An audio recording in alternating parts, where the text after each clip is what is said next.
name is Felicia Wright, and this is the Go Rogue podcast. Do you feel stuck? Does every day feel like Groundhog's Day? Well, I'm here to tell you it's time to take charge of your life and know that you are meant for more than this. It's time to go rogue. This podcast is for people that are ready to say enough is enough and discover their new normal with entrepreneurship. Get ready because your rogue journey starts now. Let's get into it. Hello and welcome to the Go Rogue podcast. I have Kaitlyn Pierce here with me, and she is ready to share her story with us, and I'm so excited. Just a little bit about Kaitlyn. She is a New England girl from Berkshires in Western Massachusetts and is an entrepreneur at heart. Having launched Pierce Social, her social media marketing company, in 2016, known for being a passionate and dedicated entrepreneur, Kaitlyn thrives on watching big ideas come to fruition and helping those throughout her community. As a wife and mom of two incredible little girls herself, her goal is to inspire them daily with the life she has worked so hard to create. When she's not designing the next character for Binka Bear, stay tuned for that one, or chasing the girls around the house, you can find her trying her hand at gardening or watercolors, two things that are still very much a work in progress for her at the moment. Welcome, welcome, welcome, and welcome to the podcast. I'm so happy to have you here. Thank you so much. I'm so excited about this. Yes, and just so you know, audience, kind of funny, getting into this, we've had how many goes to get into this podcast? Like we had little babies in here. There were cute interruptions though. Yeah, so we are going to power through, and this is going to be great. And I'm really excited that you're here because I know you have so much to share, and you are going to inspire so many women. So, thank you. So to get started, can you tell us a little bit about you and your background? So I'm not entirely sure where to start. So I guess I'll start that I don't come from a family of entrepreneurs, really. This is something that I've kind of pioneered myself. I grew up with a single mom, and she did an amazing job. She worked very part-time, and she set a wonderful example for us. But at the time, when you're little, you don't really realize the struggles that your parents are going through. So for me, I had a great childhood. I'm only realizing the past few years some of the things that my mother really overcame while I was growing up. But I have a brother, and so we had a good childhood as far as I am concerned.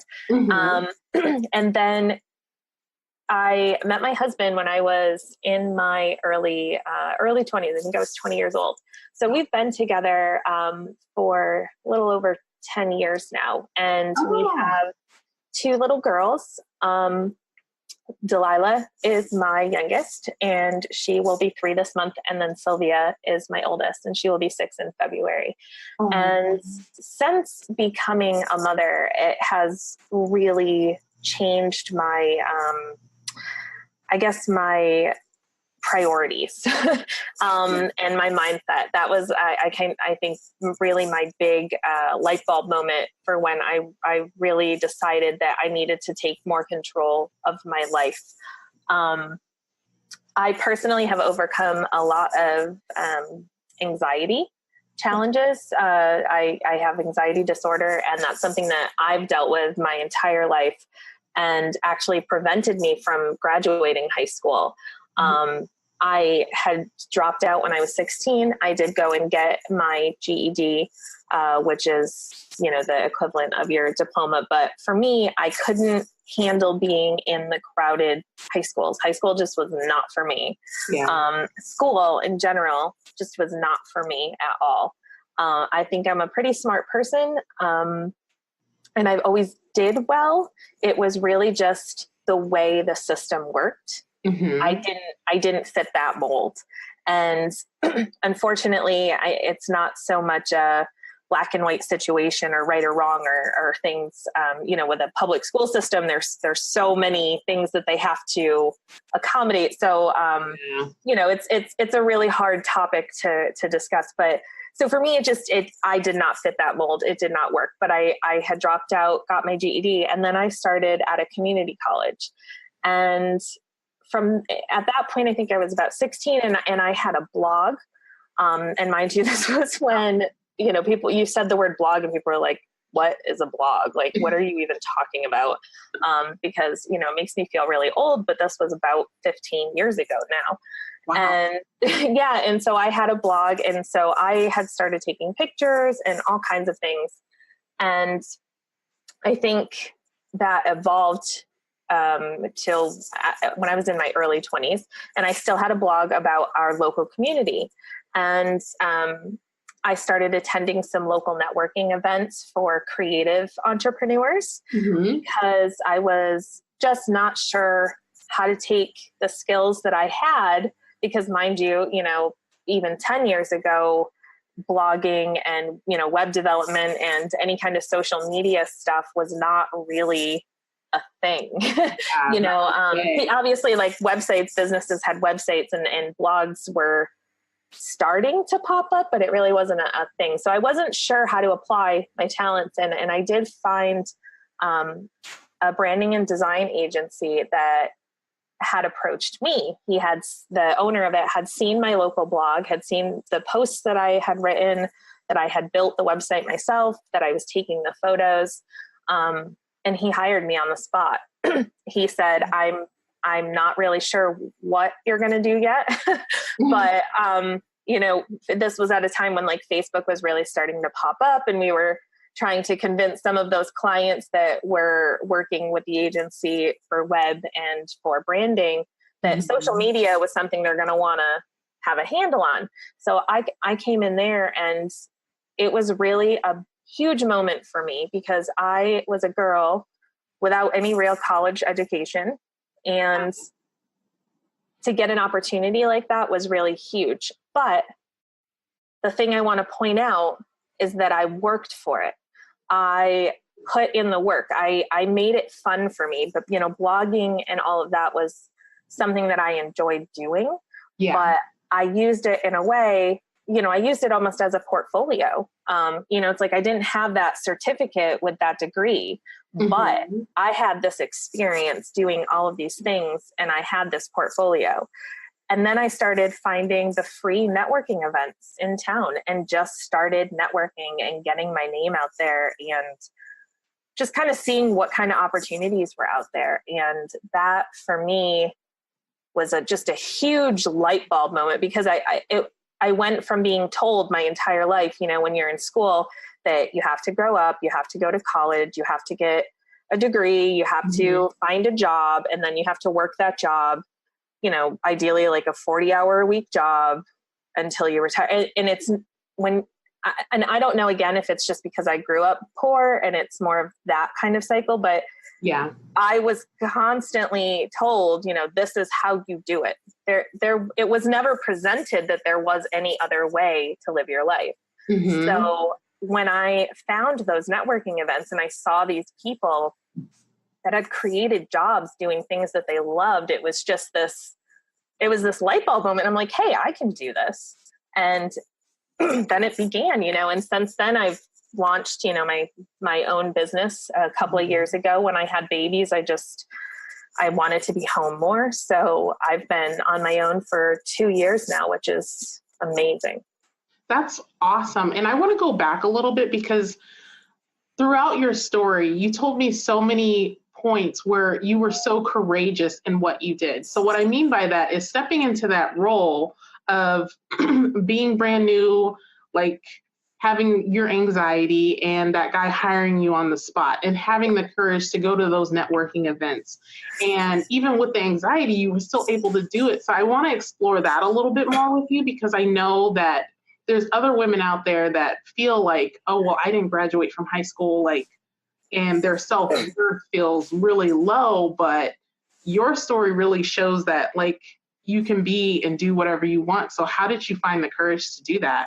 Yes. I think that's a really great question, because I think that for me has been one of the most liberating and important things I've ever done for myself, is to learn how to get over it, and to just, and I don't mean that, I don't mean the anxiety. I don't mean get over the anxiety, because when you deal with anxiety, is no off switch. There is no get over it.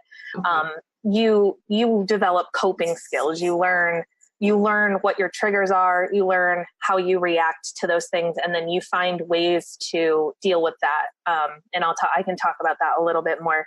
But what I mean is, by get over it, is don't worry about other people, because I know that that's way easier said than done.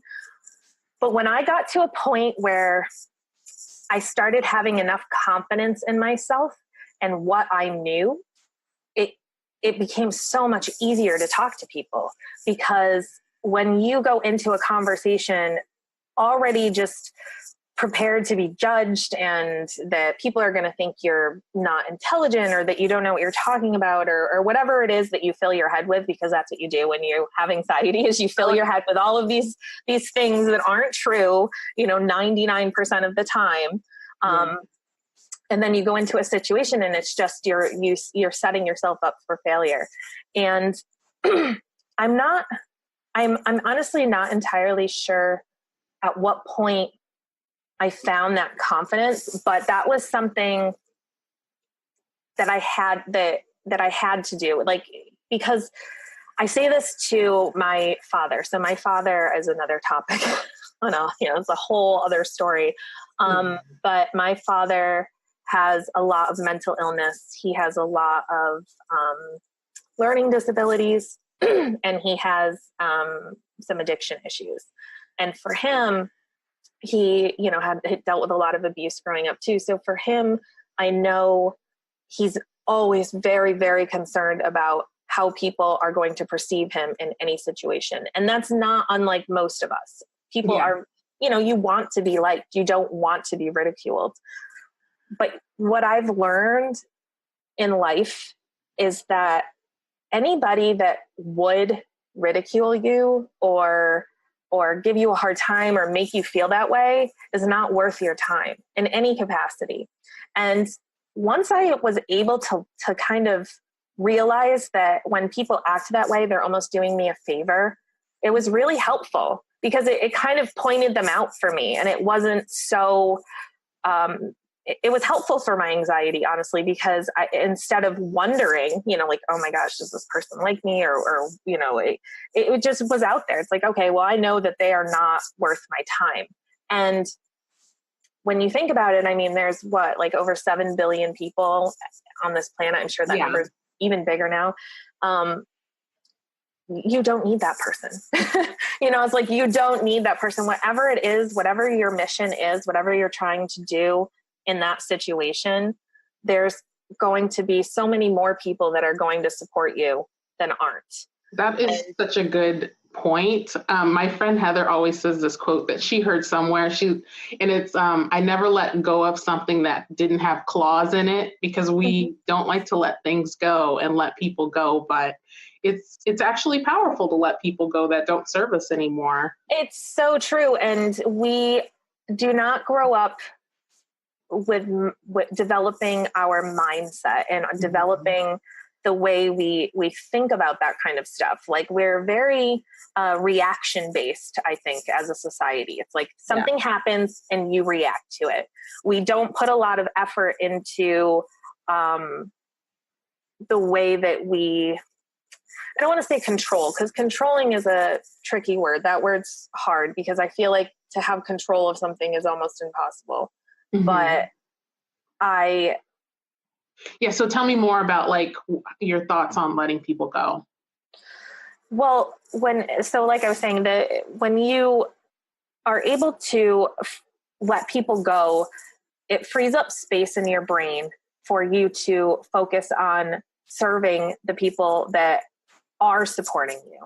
And those people are, I think that's where I was. So those people are, there's far more people that are going to support you than are going to ridicule you. And when you can just, when you can learn how to focus on that and realize that it's really a gift to not have to worry about those people anymore, then you'll be able to show up in a different way. You'll be able to come into a conversation not so concerned with how people are going to perceive you, but with the content that you're delivering, whatever that is, whether that's a business situation or a personal situation. You start to build this confidence in yourself.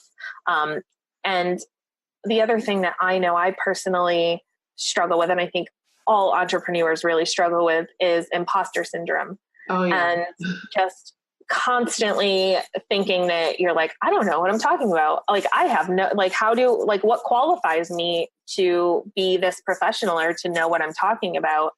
And you have to just get over that, because what you have to realize, and if you've listened to any other interview on this podcast or any other interview on any podcast that interviews anybody, yes, the same underlying thing is always there. They have no idea what they're doing. When they start, and even now, if you are doing it correctly, if you are constantly growing and developing yourself as a person, you don't know how to do that, because you're constantly pushing and reaching someplace new. And I think when you can adjust your mindset a little bit like that, and you can start to think of yourself like that as growing and not be ashamed. It's like I told my daughter the other day, she had told me in school they were learning, I think, something about math. And she said, Mommy, I had to ask a lot of times because I didn't understand what they were asking me to do. And I just wanted to make sure that she knew that that was great. I wanted her to know that I'm like, that is what you're there to do. I was like, they don't expect you to know these things.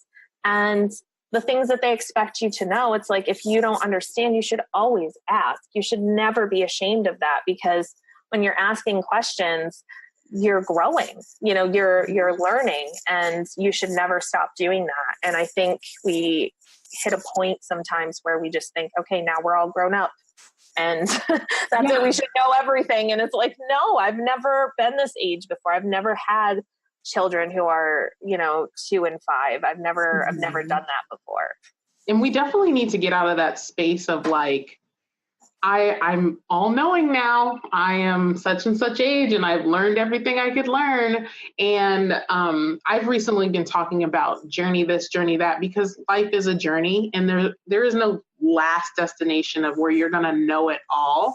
So That's actually a really good way to showcase that, and how you told your daughter, like, no, like it's okay to be constantly learning and doing new things. So I really enjoyed that. Yeah. So I would love to back up to when you said that things kind of changed when you started having your babies. And that's when you decided that you wanted to be home with them more. So what did that look like? Did you start your business at that time, or did you start Binka Bear?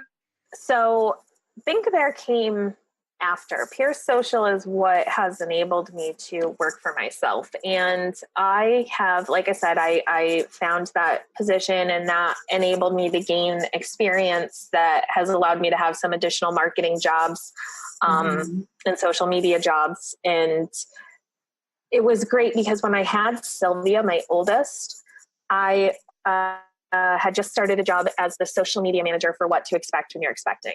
And as you would imagine, it was a really great company to work for. They let me do a lot of work from home. I was in the office sometime. I was nursing. So, it was very friendly about me being able to leave in time to nurse or to pump or things like that. So that was great. It really was. And then the company that I worked for had downsized and I was laid off. And so I moved on to my next marketing job, which was totally not like that at all. It was very corporate, very, by the book, and, no working from home, that kind of stuff. But everything that I did, you could do from home. And it absolutely killed me that I was missing this time with my children, that I was so stressed out thinking about snow days, or if we, how am I going to get out of the driveway to get the kids to daycare, to then turn around and race as fast as I can to get to an office, to punch in, to sit at a desk, to do exactly what I could do from sitting at home the whole time. Yeah. And I just couldn't accept that anymore. I'm like, there has got to be a better way. Mm-hmm. And I found some really amazing entrepreneur groups for females on Facebook. And it just like opened those doors for me. It just was this huge, it was probably like my next real big light bulb moment. Yeah. And it was just like, oh my gosh, I can do this. And so I started Pierce Social while I was still working my full-time job. Mm-hmm. And I would do all of that like in the evenings and night times after the girls went to bed. And locally, and most places actually have what's called a small business development center. And it's funded by the Small Business Association. And like ours is run through a local, like the UMass, which is the University of Massachusetts. Okay. And they have a small office in my town. And it's a totally free service that you can call and make an appointment for, and they can give you all kinds of business help. So everything from I'm trying to write a business plan to mm-hmm. I'm trying to scale to I need to hire somebody to I have tax questions, anything. They will meet with you and help you by either giving you the resources, giving you the information, all that kind of stuff. So I had met with our Small Business Development Center, and I told, his name's Keith, the guy that I met with, I told Keith, I said, Keith, I need a magic number. And he said, what do you mean? I said, I need to know what I need to make every month in order to live my life the way I live it now. I was like, I don't need to be, fancy. I just need to be able to replace my income. What does that look like? So Keith and I sat down and wrote out a simple budget for my business. So mm-hmm. if I need to pay myself X amount of dollars and I want a budget for marketing and I need to pay for software programs, so we just did a simple budget and we came up with a number, and it was like, it was very attainable. It was a little scary, but it was very attainable.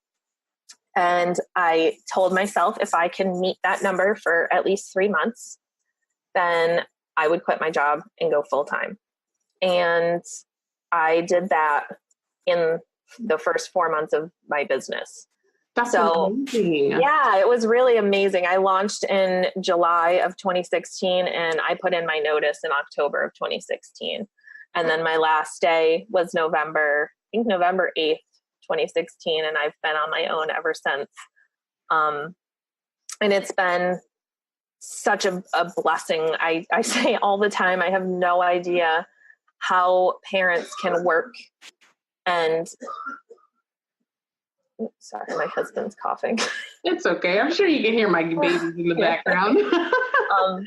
And I have no idea how parents can work full-time jobs and still do the school stuff and, mm-hmm. Never mind just daycare. But once your child gets to school age, it's just this whole different world. It's, those pickup times and drop off times are not up to you. Yeah. You have to work everything around.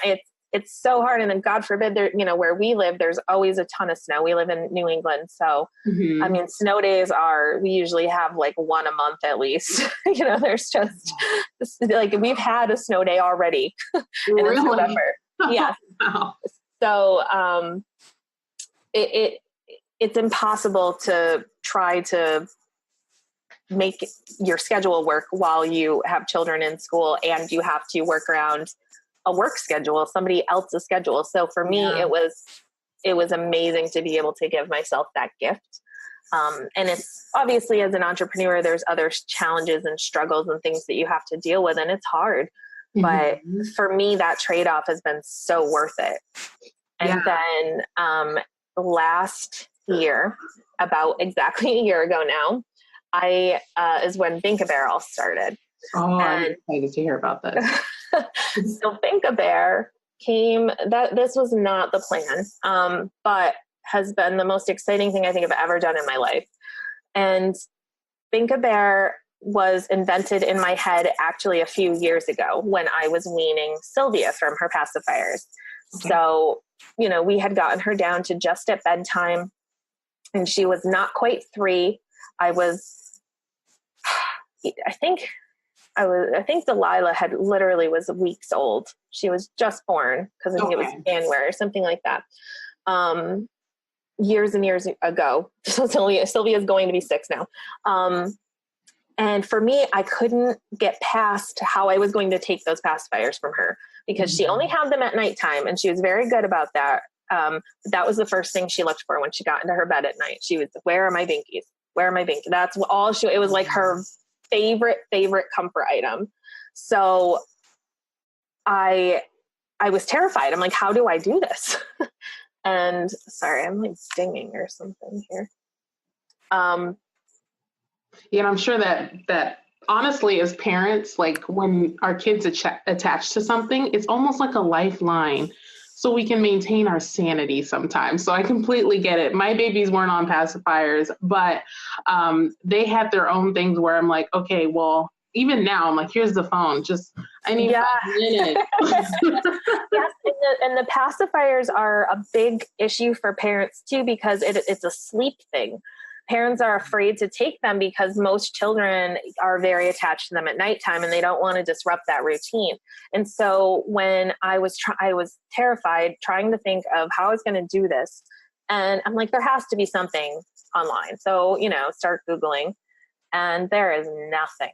There is nothing. There's some ideas, parents will do like a binky fairy or things like this, but literally everything involved taking the pacifiers away from them forever. Mm-hmm. And for me, it felt like I equate taking the pacifier from a child kind of like taking the cell phone from an adult. Just like going up to an adult, taking their cell phone, like, you don't need this anymore. Figure it out. You'll be all right. It has claws in it. Like, right. But it's like, now you have to adjust. Now you have to figure out how to survive.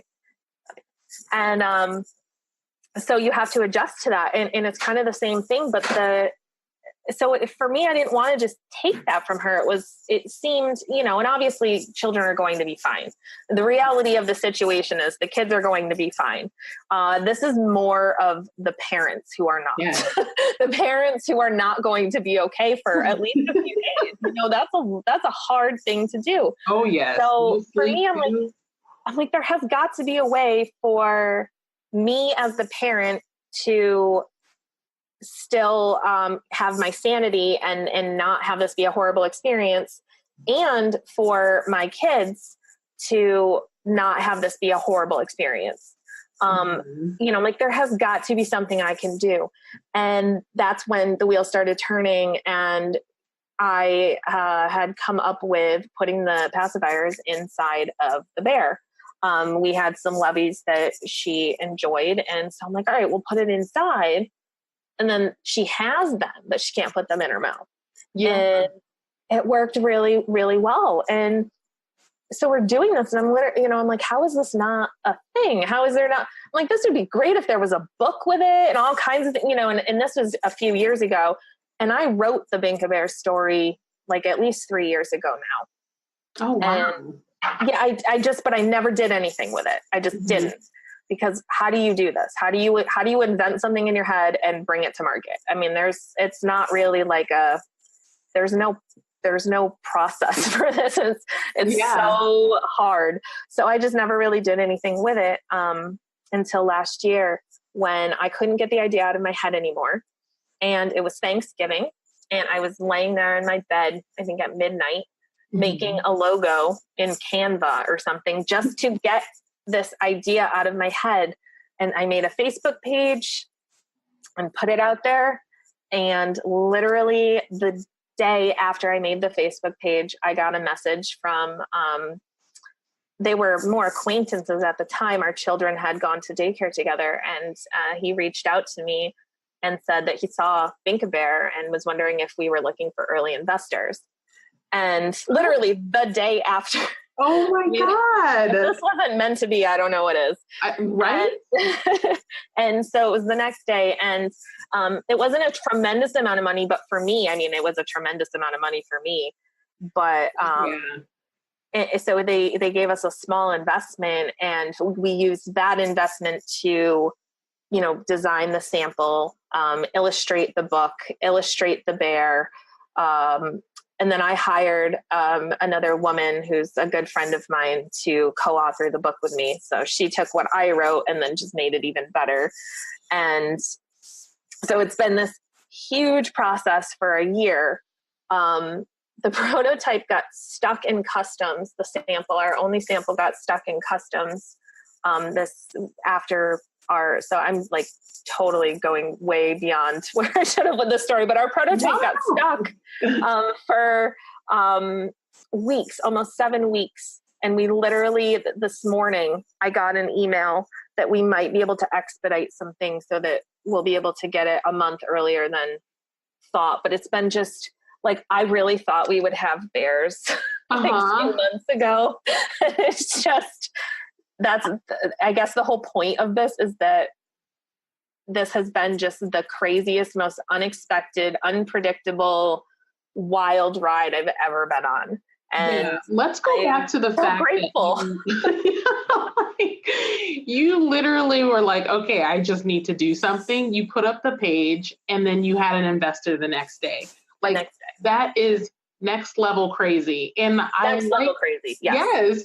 And I feel like there's something to it when we finally say enough's enough. We're going to do what we want to do. And then magic starts to happen. It's crazy. And it's so true. Right? Like that's magic. Like that's magic. So I think that's awesome and a great lesson to learn. Like, even if you don't see anything coming of it, do it anyway. Do what's in your heart to do. Like even my podcast, Go Rogue, I was like, well, who's going to watch this? Who's going to listen? Like, I didn't know where it was going to evolve, but I see people saying #Go Rogue online. I'm like, this is crazy. Like it feels so good. So it's like, it makes all of that effort worth it. But in the moment when you're trying to start something, it's scary. It's hard. You don't know what you're doing.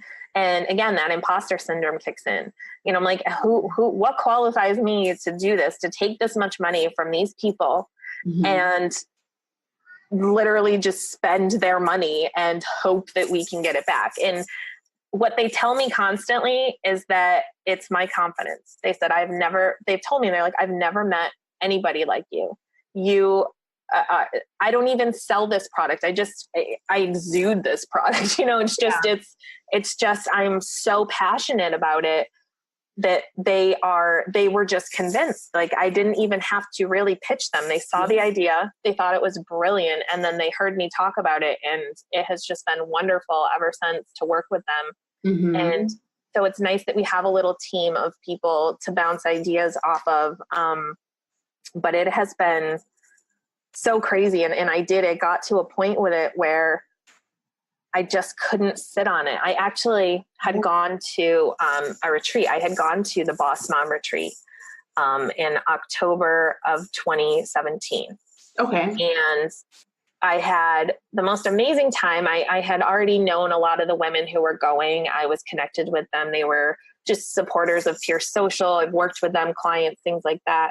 And so it was a wonderful time. But I actually ended up one night, because I shared a hotel room with a couple of ladies, and we were just laying there one night talking about just these other projects, not our businesses, but these other things that we'd started or wanted to do or whatever it was. And one of the women in that room was actually my co-author, and she's amazing. And so then I ended up talking about Binka Bear and this idea that I had. And they're like, how have you not done anything with, like, that's great. That's such a good idea. Yeah. And I, at that point, had not done anything. And it was the next month. I just, from that moment, could not stop thinking about it. And, I knew in my mind that I needed patents. I needed to protect the idea. before I put it out there, but I also knew that I was never going to do that. I was never going to figure out how to go get those patents and do all of that stuff before I put it out there. I just knew I wasn't going to do that. So I had to just risk that. I had to just put it out there and hope that nobody stole it, and I was going to work on it. And I figured at least making it a thing, it made me accountable to it. Yes. So I don't recommend doing that necessarily. If you have a really great idea, I always will recommend now finding a local attorney to speak with, because you can file what's called a provisional patent instead of a utility patent. So what that means is it's not cheap, but it's much cheaper than a utility patent is. And what that basically does is it gives you about a year to develop that idea, and before you have to file for your utility patent, but it protects your idea. So it's basically telling the government and the patent office that, hey, this is my idea. I have this. This is what it is. But you're not quite ready to file that utility patent yet. So as long as you file before that expires, you're covered all the way back until since when you first filed your provisional patent. Okay. So right now we just filed for our utility and everything like that. So we're waiting for all of that to come through for us. So it's been, like I said, these are all things that you don't know. And my favorite quote for any entrepreneur that I think, again, is a real light bulb thing. Like when you really let it sink in, is just, you don't know what you don't know. When someone said that to me and I really thought about it, it made me feel better because you really beat yourself up as a business owner when you don't know the answer to something, or you have a hard time with something, or something's hard.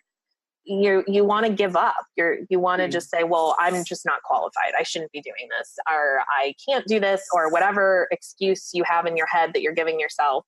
But when you think about it, how could you possibly know the answer to that when you don't even know the question? You don't even know the questions to ask because you've never done this before.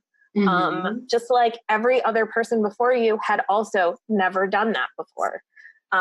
We look at other people and we're like, oh, they have it all together. They've always had it all together. And it's like, no, like they were at a point where they're like, it's like, even with me, I announced Go Rogue before I had podcast hosting, before really anything. And I was like, well, I don't even know what to do at this point.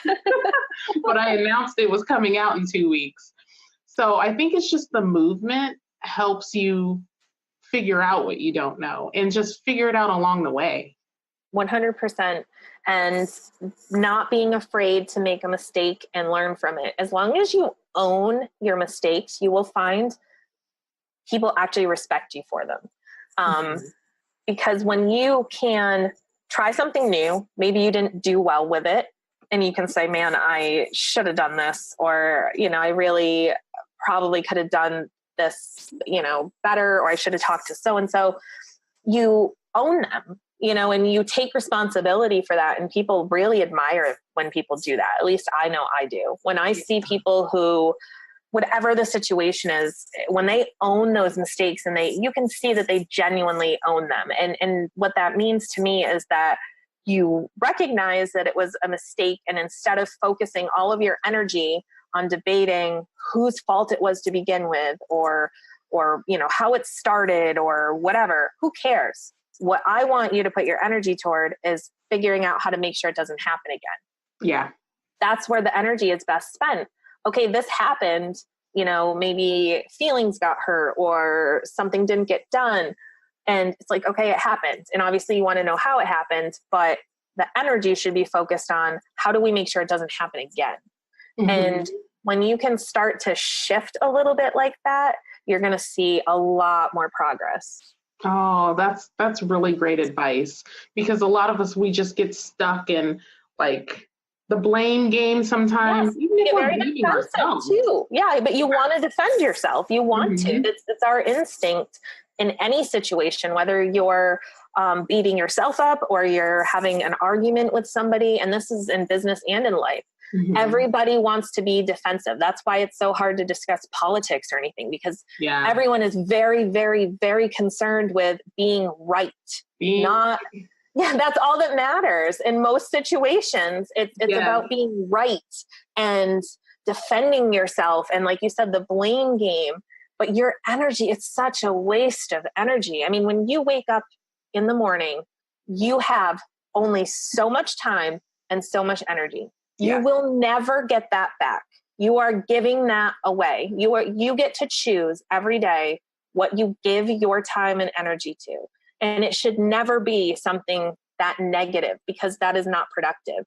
So instead of focusing on who's right and the blame game and all of that, you should really focus on, how do we move forward? How do we make sure that your feelings don't get hurt like that? So my favorite thing is like an argument. When somebody's upset, instead of focusing, well, I didn't mean to do that and blah, blah, blah. You know, people get very defensive. You should say, you know, I'm so sorry that you feel that way. That was not my intention. Mhm. So that's what I mean by owning it. Like, you're owning that, yes, you made that person feel that way, but that was not the intention. So instead of focusing on all of the being defensive, now you can focus on, you know, what can I do? How do I talk to you about this and not make you feel that way? Or how do we go forward with this so that, you know, you feel included, or whatever it is? You focus on the solution. And for me, that has been just so, so huge, because especially as an anxious person, you're just overly drained anyway, because you just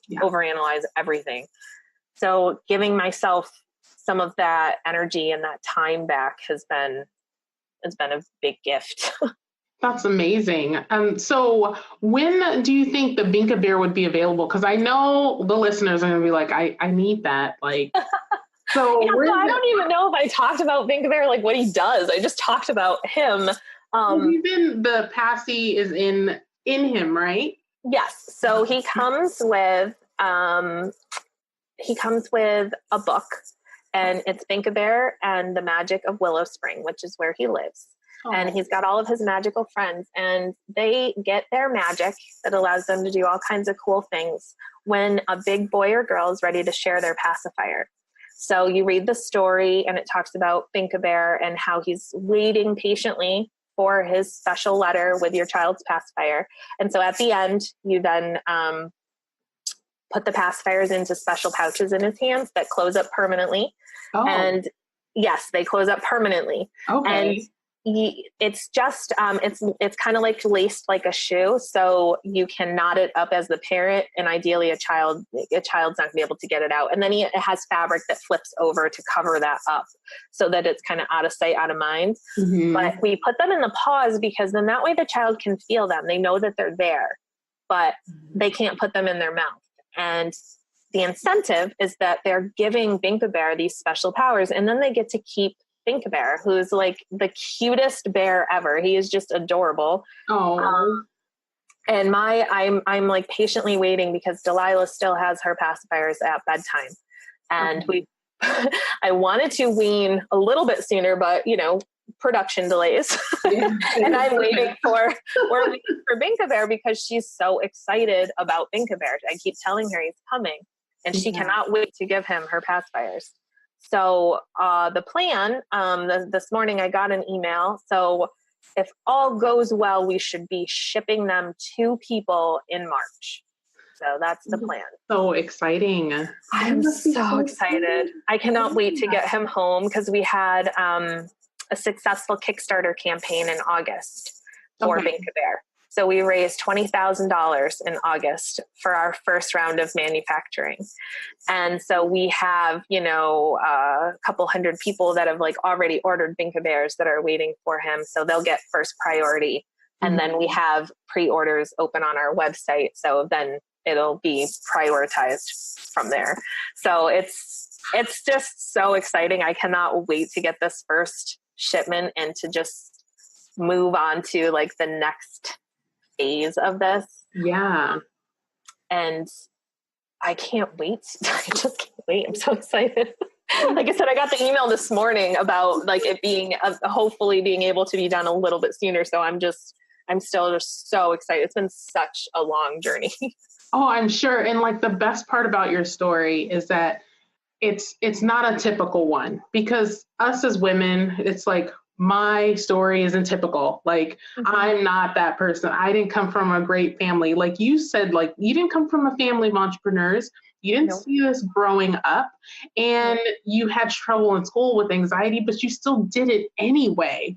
And that's important to highlight, because other women, I want them to see that for themselves, no matter what it is, whether it be anxiety or debilitating depression. Like you can do something, you can live out loud and truly do the thing that you want to do. So that's what I love the most about your story. I mean, like when you were a teenager, did you ever think you'd have a utility patent pending in manufacturing things? Never. And like, Never. Can you imagine? I never would have thought any of this, honestly, because the people around me everybody grew up really poor. I mean, like I said, my mom did an amazing job, and we were fortunate to, move out of government housing when I was an early teen or something like that. So we, from there, it was a little bit easier and things were a little bit better. But early on, I mean, and even at that point, it's just everybody around us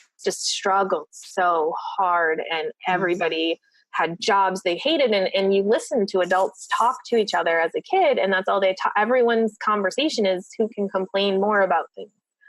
It's literally, that's what people do. When you're not of that mindset anymore, when you are really just excited about your life, it's hard to be in groups sometimes where people are sitting around talking about how much they hate their job or, complaining about this. And it's like, I can't relate to any of that. I love my life, but it's like, obviously there's very hard parts.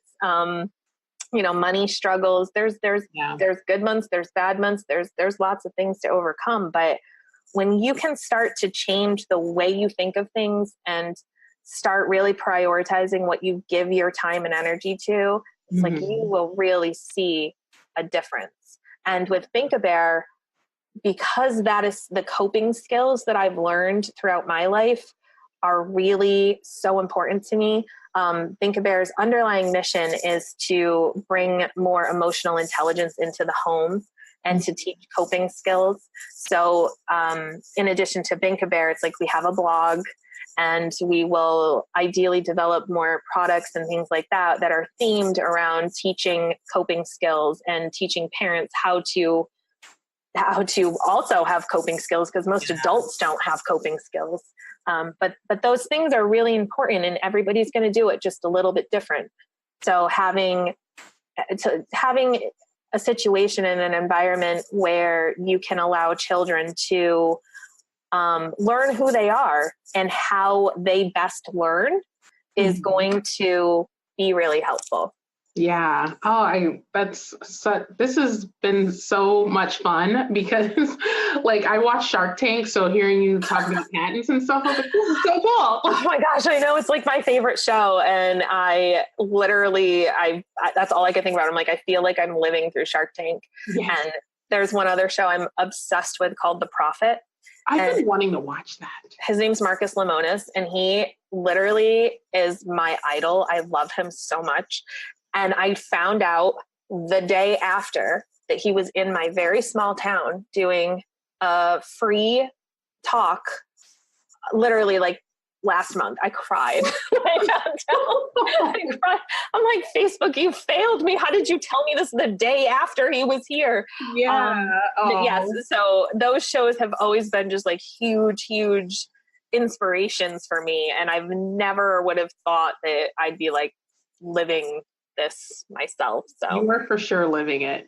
So yes. Before we close here, I would love to hear from you. What's the number one piece of advice that you would give a woman that might be struggling and wants to start her rogue journey but doesn't know how or where to start? What would you tell her? I think I would say to work backwards. And by that, I mean, you need to start thinking about what happiness looks like for you. What does that perfect day look like? And by that, I don't mean like this fantasy, unrealistic world. I mean, if you could wake up tomorrow and have your day look like anything that you want it to, what would that look like? You know, how would your children be cared for? How would your money be coming into your household?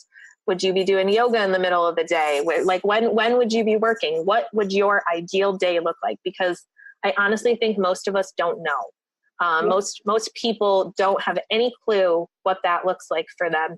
And when you can start to get an idea of what that looks like, you learn a lot about yourself, and you can then start to work backwards. You can say, okay, in order for this to happen, what has to happen first? How do I get there? Yeah. And so you can start to break it down into some action steps for you. And you can set little goals. And that way you have progress and you don't ever really just feel stuck. But you also have your big picture goal, which is, it should be like a realistic thing. You know, if your perfect day is, I want to wake up, I want to get the kids off to school, you know, I want to make them breakfast on my own time, not be rushed through the morning, get them to school, come home. And then I'd like to have, you know, just 2 hours to work by myself and then go shopping for 5 hours. If that's what you want to do, like, yeah. You can do that. You can. You just have to figure out how you do that, you know, but you need to first know what that looks like. Because if you don't know what makes you happy and you don't know how you would live a happy life, how can you ever expect to get there? You know, yeah, you can't. That's great advice, because like, honestly, like, I'm on my journey, you're on your journey. And one of the things I even recently did is I just wrote a list of things that I like to do, because I kind of lost touch with that after having children, and I need to get back to it. Yep. So, and when I did that, it felt so good. I was like, oh yeah, I used to read like several books a month, and I don't read anymore. I just listen to audiobooks. I'm like, why did I forget that? So that's really powerful. It really is, because I think you hit it right on the head too. Especially when you become a mother, it's just, you are so far removed from the priorities. It's not even funny. And for a little while, I understand why that has to happen. You know, it's like it's a lot, especially when you're becoming a mother from the first time. And then when you're adding another one to your schedule, and, you know, it's a lot, but you have got to remember that you are a person. You are not just a mother. You are not just a breadwinner. You are not just whatever. You are a person. You were a child at one point who dreamed, who did all of the things that your kids are doing. And all of that is valid. And you need to remember that all of those dreams are not out the window just because now you have people that depend on you. Now you have even more reason to show them how to do it. Like, that's literally our point as parents, is to teach them and bring them with you. So I love that my girls get to sit here and watch me create an idea in my head and turn it into a product that they can actually hold. I cannot wait until the day I get to walk into the stores with them and show them, like, because they've been there. Literally, Delilah is on the box. you know, she's kissing Binka Bear in one of the photos on the box. And so it's like, it's just going to be so cool for them to grow up just seeing that there's other ways. Not that necessarily this is going to be their journey, but that this is an option. Is a big deal. Oh, that was so amazing. Like, and it's such a great reminder to hear. Even me as a person, as a mom, like, hearing it over and over again, repetition is what helps you make change. So that is amazing. So I know the listeners are going to get this Binka Bear in their hands. They're going to be like, I need this. So can you share with us how everybody can find you? I'm going to put it in the show notes as well. So don't panic, people. You don't have to write it down right now, but share with us how they can connect with you and get a Binka Bear. Sure. So like I said, Binka Bear, we are pre-selling them right now. And you can just go to Binka Bear, BINKA bear.com / I believe it's pre-order. And then that's if you want to grab a bear and get on the list for when we have those coming in.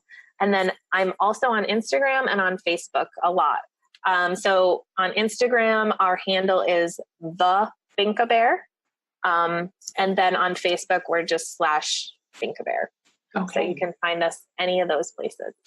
Awesome. Thank you so much, Kaitlyn. That was phenomenal. And I honestly feel like we could talk all day. Oh my gosh, forever. I could talk forever to you. Thank you so much for being on the Go Rogue podcast. Thank you so much for telling my story or letting me tell my story. Yes, you are very welcome. Thank you so much for coming on and sharing that. So thank you so much, listeners out there. I know you loved that interview. Definitely go check out Kaitlyn at those links, and that will be in the show notes for you to go and seek her out and start cyber stalking her, because I will as well. And I will see you next time. Go out there, be brave, take action, and go rogue. Thank you.